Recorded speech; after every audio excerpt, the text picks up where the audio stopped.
కాసేపట్లో ఖమ్మం జిల్లాకి రానున్నారు కేంద్ర మంత్రులు. ఇటీవల కురిసిన వర్షం, వరదలతో నష్టపోయిన ప్రాంతాలని కేంద్ర మంత్రి శివరాజ్ సింగ్ చౌహాన్, బండి సంజయ్లతో పాటు రాష్ట్ర మంత్రులు బట్టి విక్రమార్క, తుమ్మల నాగేశ్వరరావు, పొంగులేటి శ్రీనివాస్ రెడ్డి పరిశీలించనున్నారు. వరదల వల్ల నష్టపోయిన ప్రాంతాన్ని పరిశీలించనున్నారు. కేంద్ర రాష్ట్ర మంత్రులు ఏరియల్ సర్వే చేయనున్నారు. అనంతరం పాలేరు వద్దకొచ్చి పాలేరు వద్ద ఫోటో ఎగ్జిబిషన్ చూసి హైదరాబాద్ లో ముఖ్యమంత్రి రేవంత్ రెడ్డితో సమావేశమవుతారు.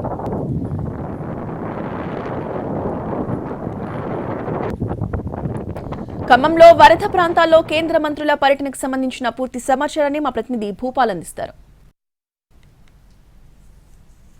గత నెల 30-31 తేదీలో ఈ 2 రోజుల పాటు భారీ ఎత్తున వర్షాలు వచ్చిన నేపథ్యంలో భారీ ఎత్తున ఖమ్మం జిల్లాలో, అదేవిధంగా సూర్యాపేట, భద్రాద్రి కొత్తగూడెం జిల్లాలో నష్టం జరిగింది. ఈ నష్టానికి సంబంధించి అంచనా వేసేందుకు ఇప్పటికే ముఖ్యమంత్రి రేవంత్ రెడ్డి పర్యటించి వెళ్లిన విషయం తెలిసిందే. అయితే ఇప్పుడు తాజాగా కేంద్ర మంత్రి శివరాజ్ సింగ్ చౌహాన్, అదేవిధంగా బండి సంజయ్, వీళ్ళిద్దరితో పాటు అదేవిధంగా రాష్ట్ర మంత్రులకు సంబంధించిన వాళ్ళు కూడా ఉప ముఖ్యమంత్రి బట్టి విక్రమార్క, మంత్రి తుమ్మల నాగేశ్వరరావు, పొంగులేటి శ్రీనివాస్ రెడ్డి వీళ్ళందరూ కూడా నష్టపరిహారాన్ని అంచనా వేసేందుకు చూస్తున్నారు. బట్టి విక్రమార్క, శివరాజ్ సింగ్ చౌహాన్ వాళ్ళిద్దరూ విజయవాడ నుంచి చాపర్లో బయలుదేరి మధుర నియోజకవర్గంలోని ఎర్రపాలెం మండలంలో నష్టాన్ని ఏరియల్ సర్వే ద్వారా పరిశీలిస్తారు. అక్కడి నుంచి తిరిగి పాలేరు దగ్గరికి వస్తారు. ఈ పాలేరు దగ్గర కేంద్ర మంత్రి బండి సంజయ్, అదేవిధంగా రాష్ట్ర మంత్రులు అంటే ఖమ్మం జిల్లాకు సంబంధించిన మంత్రులు తుమ్మల నాగేశ్వరరావు, పొంగులేటి శ్రీనివాసరెడ్డి గారు ఇక్కడికి వస్తారు. వచ్చి ఇదంతా కూడా ఎట్లా నష్టం జరిగింది, ఇటు భద్రాద్రి కొత్తగూడెం జిల్లా, అదేవిధంగా ఖమ్మం జిల్లా, దీంతో పాటు సూర్యాపేట జిల్లా, 3 జిల్లాలకు సంబంధించి వాస్తవానికి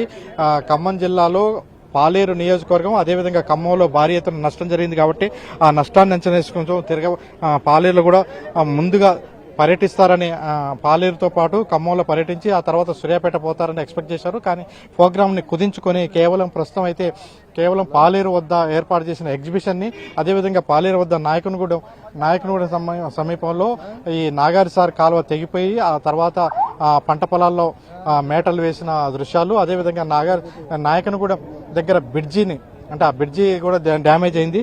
ఆ బ్రిడ్జిని కూడా అంటే ఖమ్మం సూర్యాపేట హైవే డ్యామేజ్ అయింది, అది కూడా పరిశీలిస్తారు. మొత్తం 79 గ్రామాల్లో ఎఫెక్ట్ జరిగింది. దీనికి సంబంధించి 1.51 లక్షల మంది కూడా ముంపులో చిక్కుకున్నారని అంచనా వేశారు. ఈ నేపథ్యంలో ఖమ్మం నగరంలో కూడా భారీ ఎత్తున నష్టం జరిగింది.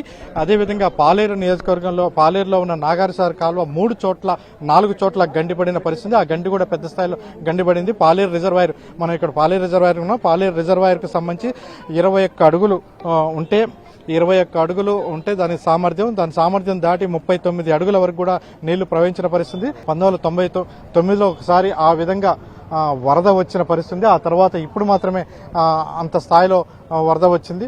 రాష్ట్రంలో జరిగిన నష్టం 5,300 కోట్లకు పైగా నష్టం జరిగింది. ఈ నష్టాన్ని కేంద్ర ప్రభుత్వం ఆదుకోవాలని, కేంద్ర ప్రభుత్వం ఆర్థిక సహాయం అందించాలని ముఖ్యమంత్రి రేవంత్ రెడ్డి కూడా విజ్ఞప్తి చేసిన విషయం తెలిసింది. ఈ నేపథ్యంలో ఈ కేంద్ర మంత్రుల పర్యటన వల్ల రాష్ట్రానికి మరింత ఏదైనా సహాయం అందుతుందనేది ఎక్స్పెక్ట్ చేస్తున్నారు. ఫోటో ఎగ్జిబిషన్ చూస్తున్నాం. ఫోటో ఎగ్జిబిషన్ లో అటు మొత్తం కూడా ఎంత డ్యామేజ్ అయింది, ఎలా డ్యామేజ్ అయింది, ఏ గ్రామాలు ఎట్లా బ్రీచింగ్ జరిగింది, బ్రిడ్జీలు ఎలా తెగిపోయినాయి, మొత్తం కూడా విజువల్స్ లో అన్ని కూడా ఇవన్నీ ఫోటో ఎగ్జిబిషన్ అంతా కూడా ఈ కేంద్ర మంత్రులు చూపించడానికి ఇక్కడ అధికారులు ప్రయత్నం చేస్తున్నారు. 3 జిల్లాలకు సంబంధించిన అధికార యంత్రాంగం కూడా ఇక్కడికి చేరుకొని ఈ ఫోటో ఎగ్జిబిషన్ సంబంధించి మొత్తం కూడా చూపిస్తున్న పరిస్థితి. ఈ నేపథ్యంలో అంటే కొద్దిసేపట్లో అంటే విజయవాడ నుంచి మధుర నియోజకవర్గంలో ఏరియల్ సర్వే చేపట్టుకుని తర్వాత పాలేరుకి రానున్నారు. ఈ పాలేరుకి వచ్చిన తర్వాత పాలేరులో మొత్తం కూడా ఇది చూసిన తర్వాత హైదరాబాద్కి వెళ్లి హైదరాబాద్ లో ముఖ్యమంత్రి రేవంత్ రెడ్డితో కేంద్ర మంత్రులు, అదేవిధంగా రాష్ట్ర మంత్రులు వీళ్ళందరూ కూడా ముఖ్యమంత్రితో జరిగే రివ్యూ సమావేశాల్లో పాల్గొనున్నారు. కెమెరా పర్సన్ పొద్దుతో భూపాల్, NTV, పాలేరు నుంచి.